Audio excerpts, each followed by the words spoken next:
Last year, when the war broke out in Sudan, many of my family left. Some of them are in Egypt, a few came here. So they are going through the process that I went through all these years ago.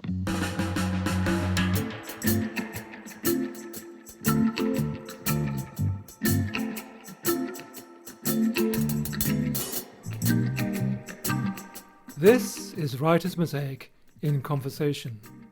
Bashabi Fraser talks to the author Leila Aboulela about how her themes have changed and developed over the years.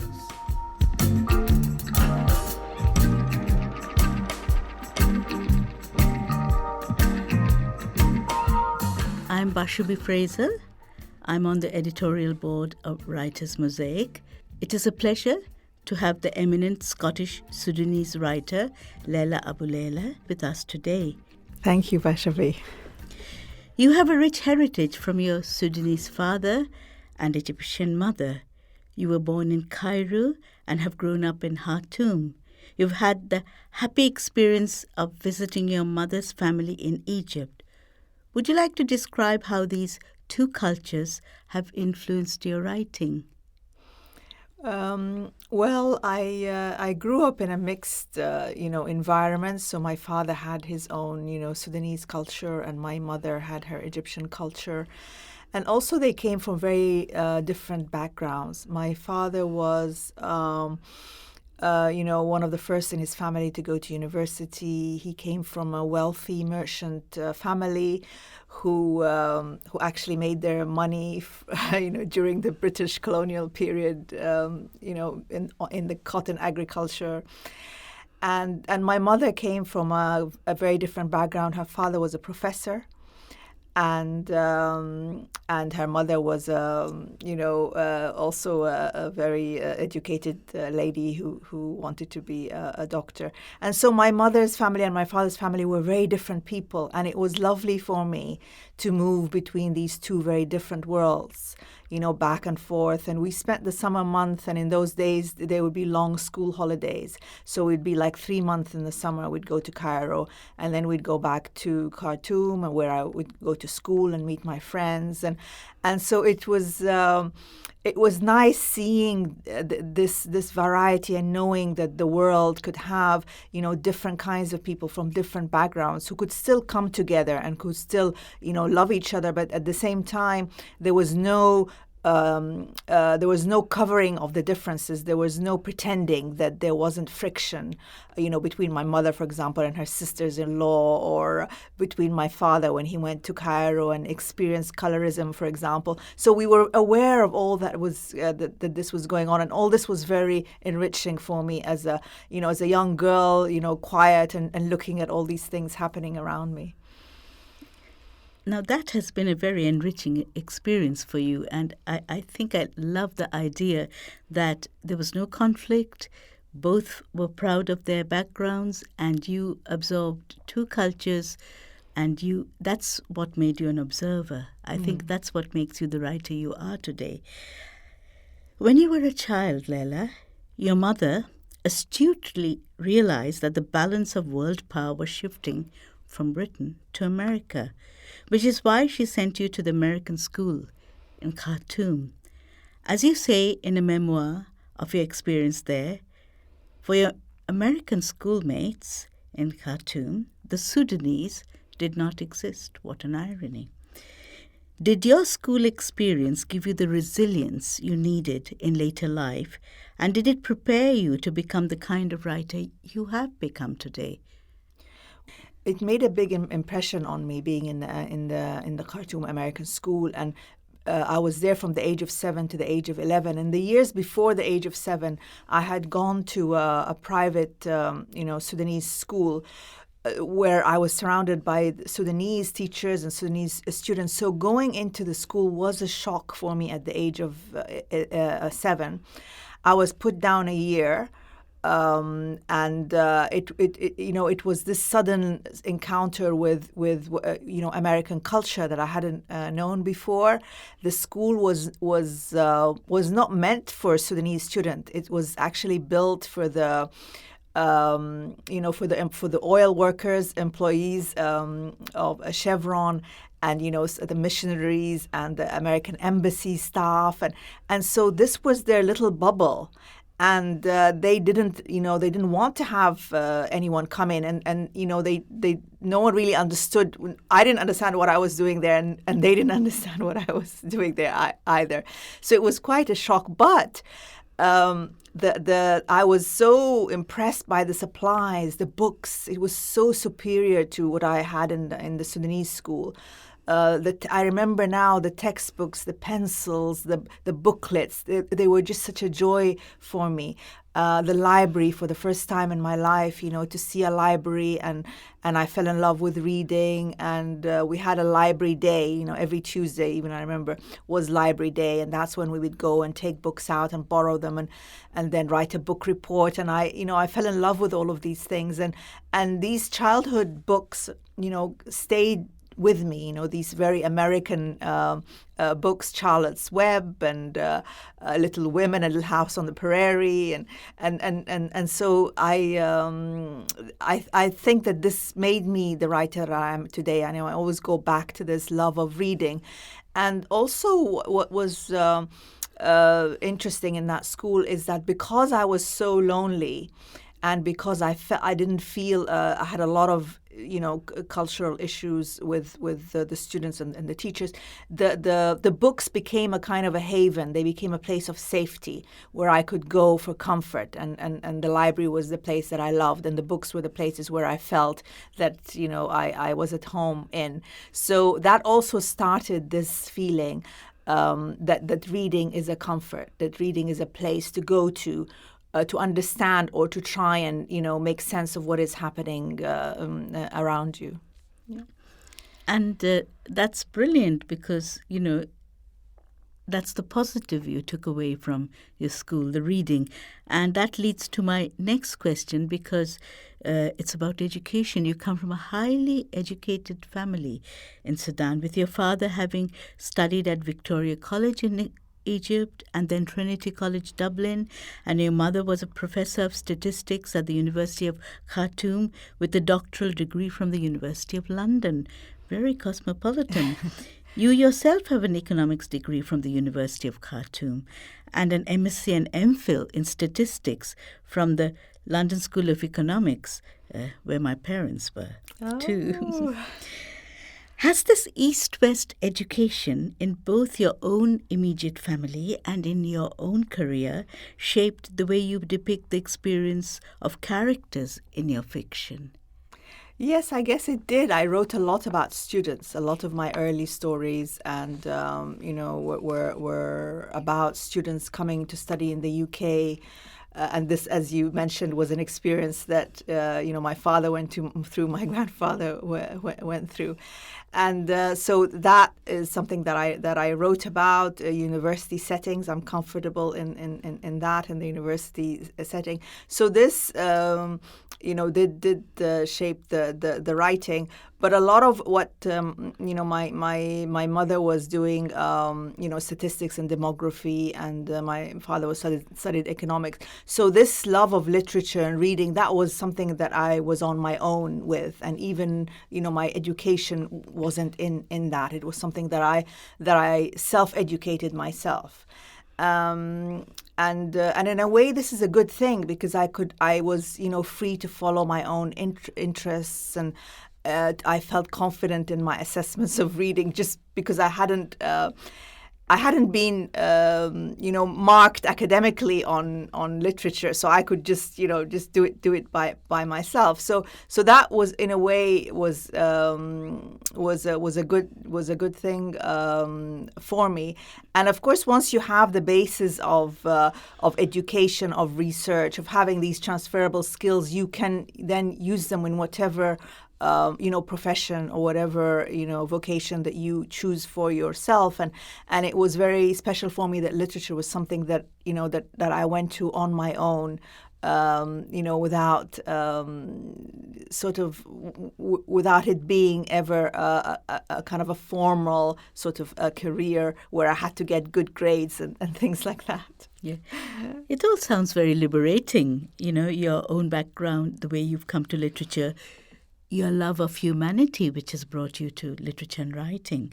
And I think this is where the whole the humanity that you've absorbed from your family. So if I may talk about the two women in your life, your mother and grandmother, have played a crucial role in your upbringing and your faith. Would you like to share how they gave you the strength and security that have made you the writer you are today and helped you to depict women's trials and triumphs in your fiction? Well, what is interesting in my family is that the women were always more religious than the men.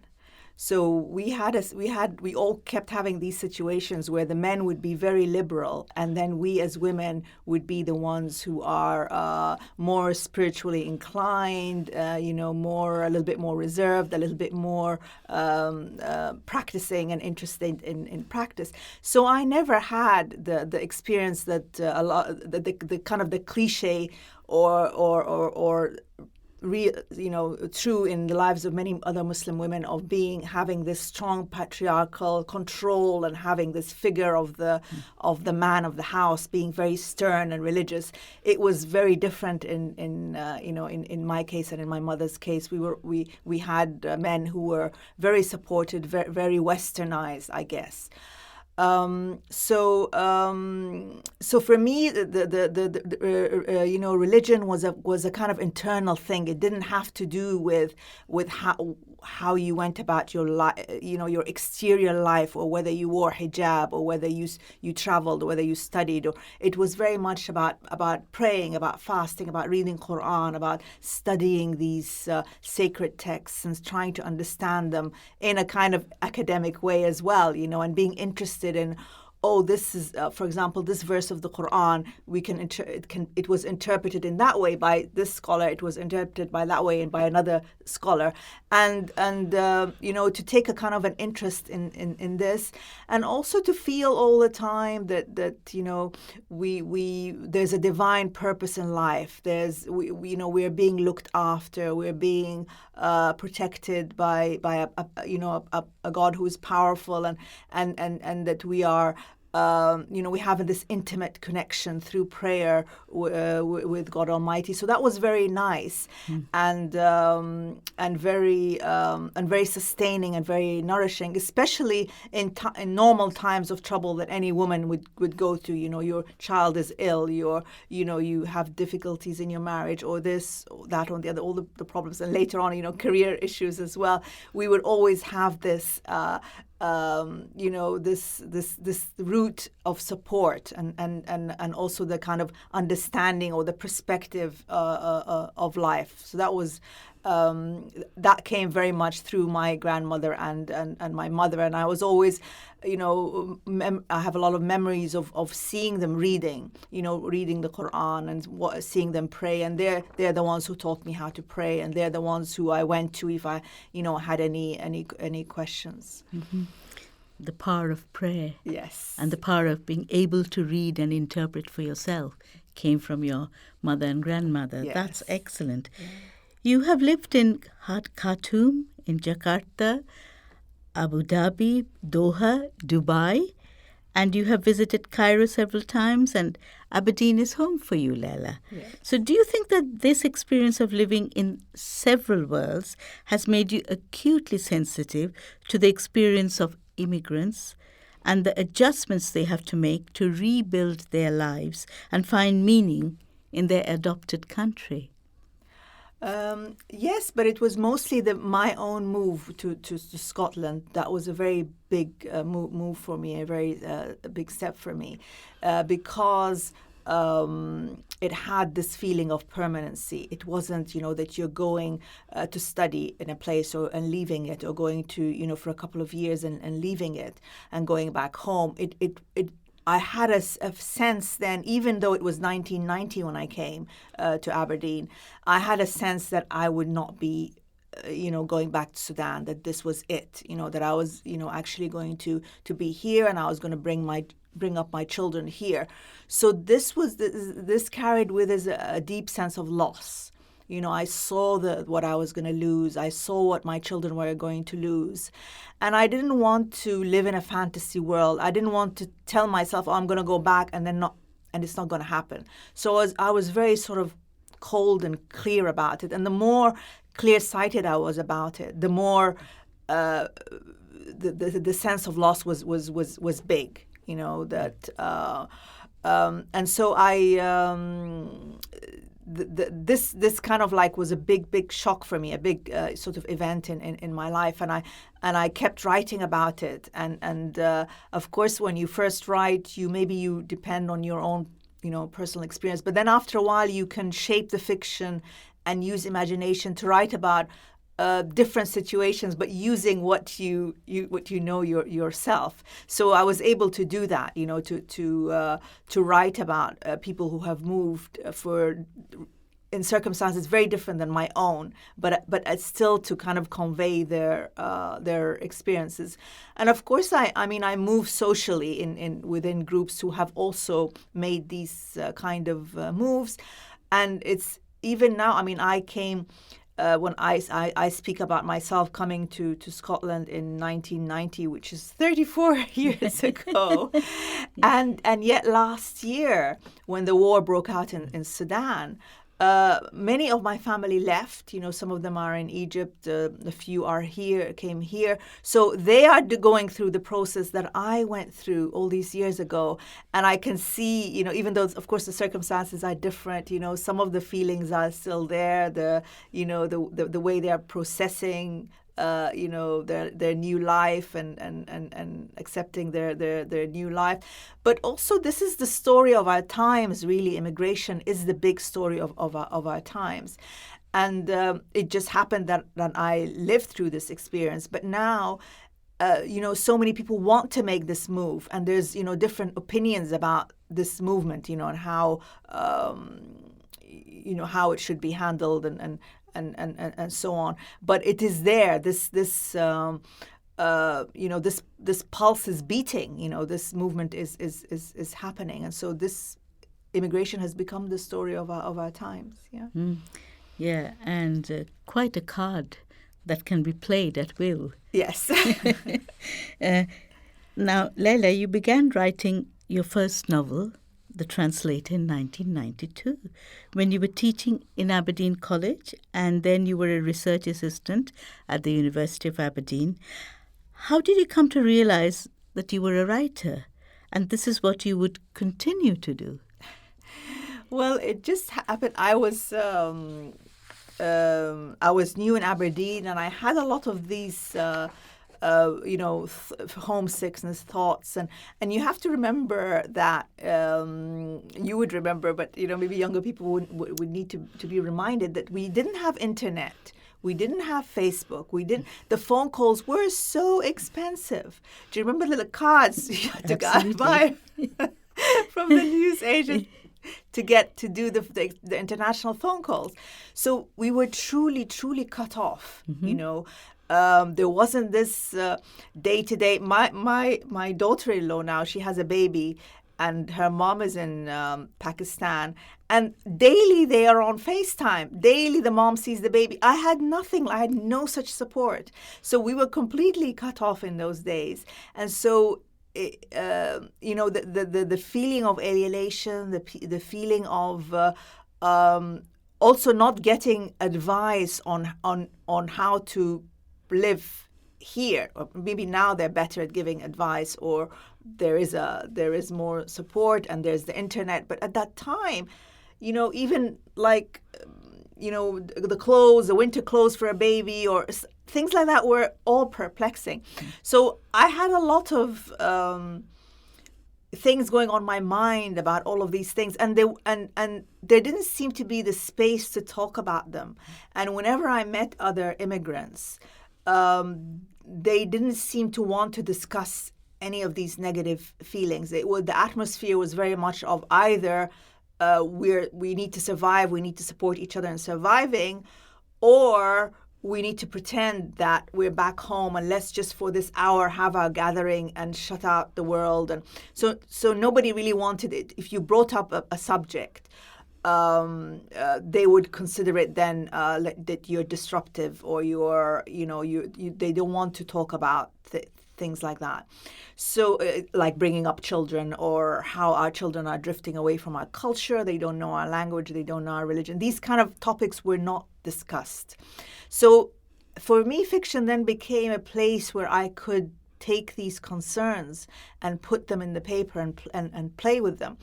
And at first, that's what it was. It was just like a hobby. And I went to a workshop, creative writing workshop in Aberdeen University, and then another one. And then people were very supportive. I mean, I got a lot of support from the writer in residence in Aberdeen Library was Todd McEwen, who now lives in Edinburgh. He sent my work to his publisher. There was a lot of support from everybody around me, the Scottish literary community, and so one thing led to another. I had a short story published, and then another, and then I started to write my novel, and then when things picked up, it became very busy. I was doing the writing and doing the teaching and the children, and so I have to give up the teaching then, and so I decided to devote myself fully to writing. Excellent. I mean, you are a very eminent writer, Leila, and it has been a privilege for me to review a couple of your books, like Lyric Sally and River Spirit, and in each of them, you capture the cultural ambience with a poignancy that allows your reader to be immersed in the place and time of your fictional world, which you create with such skill. How do you manage to achieve this marvelous realist technique? Oh, I very much shut out the world, and I immerse myself very much in the lives of the characters.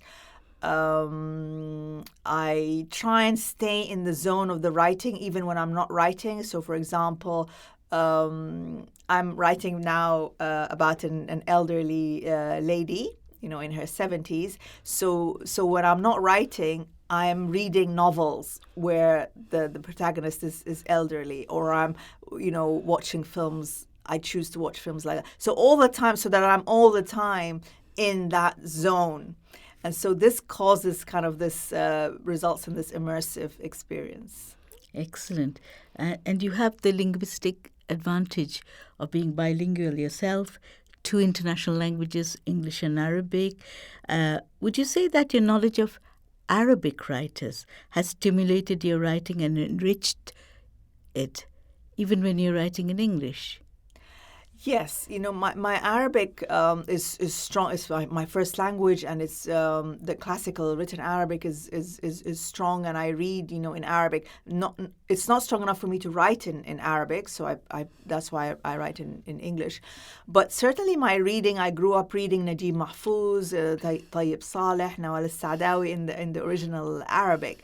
So, and I also love Arabic poetry. We did that at school, and I got into it very, very nicely. So yes, I think that does maybe influence the language when you're writing.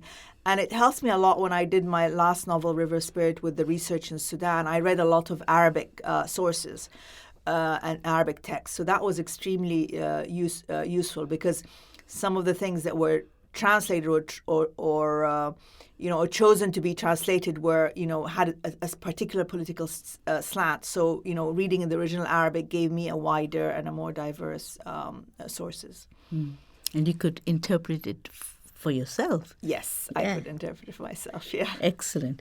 Now, you have had several literary recognitions. You won the Cain Prize for African Writing, the Salta Fiction Book of the Year Award, and last year you were elected as a Fellow of the Royal Society of Literature. Many congratulations, Thank Leila. you. You're a much respected British writer today. Your novels, short stories and plays have made an impressive impact on your readership and your audiences. In your work, what does come across is a spirituality that is quite moving, and the strength that comes from your Muslim faith. Though you are based in Aberdeen, the elsewhere is never lost sight of in your stories.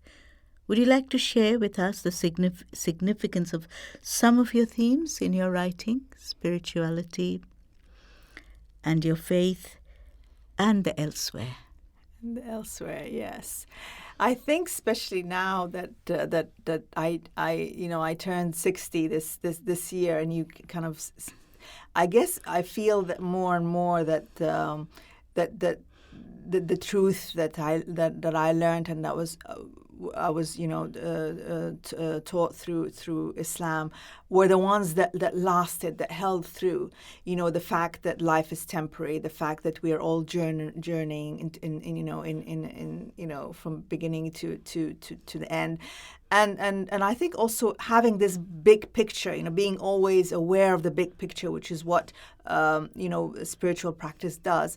It makes you not take to heart a lot of what goes on in the day to day, the quarrels, the competition, the bickering, the disappointments, the envy and the anger and all of that. We can't not feel that way because it's very human to feel that way. But somehow having this this spiritual perspective makes us can see it, that it's not everything, that it shouldn't be all consuming, and that we can rise sort of above that. So I think that the characters in the stories and the novels try somehow to rise about their circumstances, however difficult that they are. And I like to write about characters who are different in their degrees of practice in Islam, or degrees of interest in religion. Some of them are very religious, some of them are not. But because it's interesting to have this variety, and I want to sort of have a realistic view of the world, and how not all Muslims are practicing or very sort of even sincere in their practice, but it's a character moving towards a more of an awareness that interests me. That somehow through either tribulations or just time, or through an awareness of what happens, the character kind of changes and kind of moves towards a more a stronger spiritual position. And I think this theme comes across in your most recent work, River Spirit. It's true it is set in a historical past, yet it feels so relevant in today's politics about the struggle for power. And there you do have a spiritual leader who is not a spiritual leader. Yes. So it's very interesting. And this is what makes your work so powerful, Leila. Because of its relevance, its resonance, its realism. And you leave the reader with a sense of hope and a belief in humanity. So what gives you the strength of spirit that permeates your work? I don't know. I think when I first started to write, I was there was a simplicity in that. I was very defensive. It was like I was surrounded by a kind of Islamophobia, or surrounded by a feeling that people didn't know in the UK, didn't know about Islam. And so I gave a very simple response, as in, oh no, Muslims are good people, Islam is good, that kind of thing.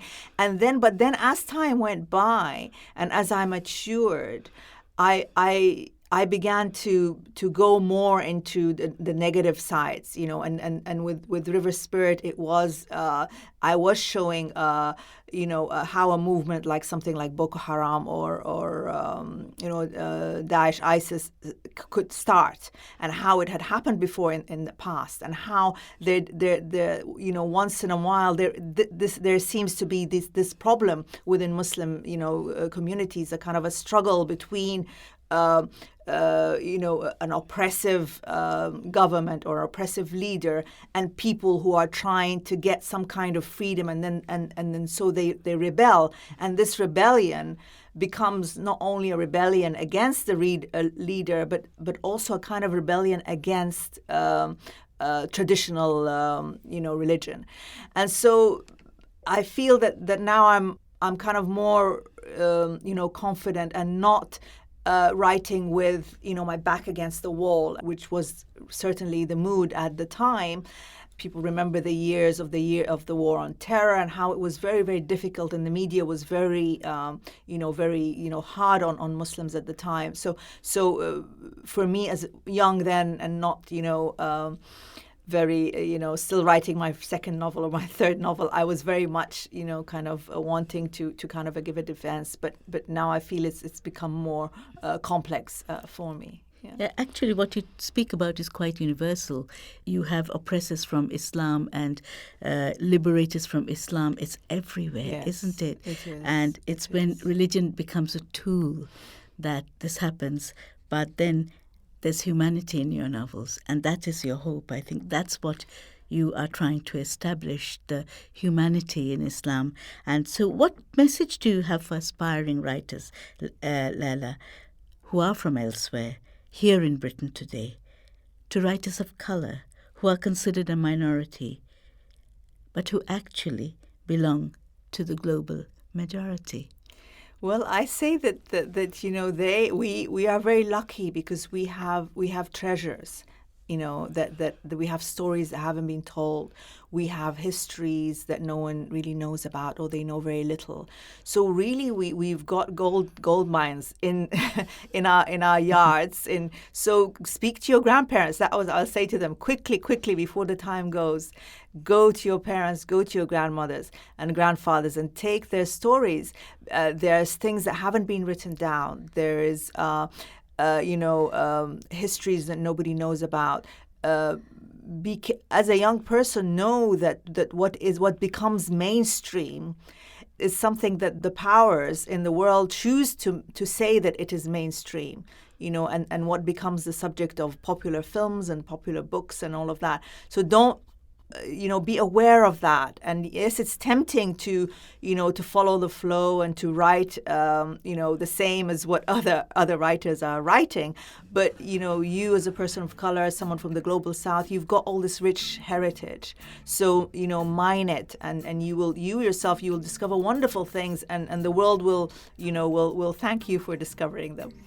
And I think you are a wonderful mentor for aspiring writers. Thank you so much, Leila Aboulela, for being with us today and sharing your work. Thank you, Bashabi.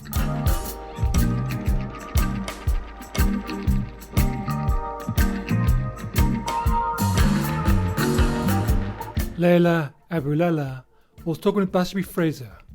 To hear more writers, go to writersmosaic.org.uk.